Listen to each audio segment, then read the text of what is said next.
So guys, nako, hindi ko alam. Pero na pa, pagkitamis. So yun guys, inarepack na namin yung tinapay para mamaya ready na kami.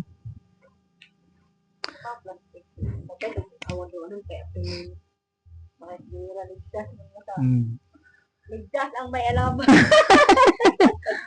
Giihap ka na. Ihap ko na para siyang bol. So guys, ito na yung tinapay namin. Binalot-balot na namin para ano na siya, ready na siya for distribution mamaya. Oo. Para sa una, no? Ako na yung pakadlawang ba? Daghan ang tuluga. Uy, uling una. 1.5 liters ba yung isa ng patermos dito? Okay na.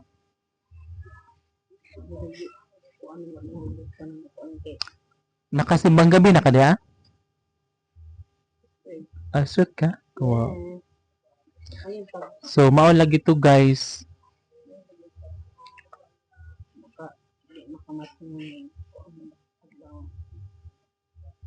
Mga bata di laming tog. Dalbalo ito nya. Kana ang mga pudya kay sila arami di man no. Togers sila. Amo kasi baras nanay ra niya to. Ayun guys, ready na ang tinapay para mamayang madaling araw. No? Sa bawat usa ka piraso pero unlimited ang coffee guys. Depende duha nila.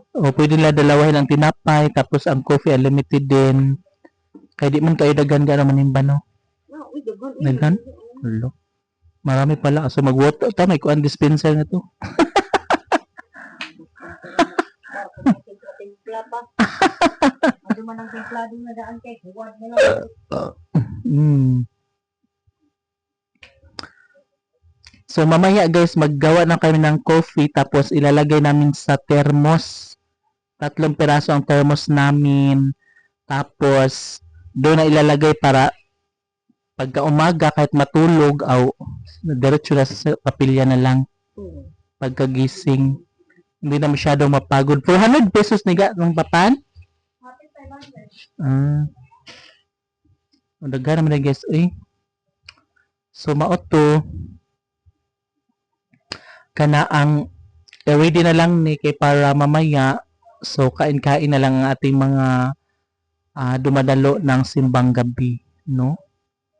So dapat talaga na maaga pa lang ay dapat naka-ready na para wala na tayong iisipin, no? Anyway, ito naman talaga ang dapat na gawin guys, no? Na dapat ay ready na ang lahat ng kakailanganin sa tuwing nakatoka sa iyo ang snacks para sa simbang gabi.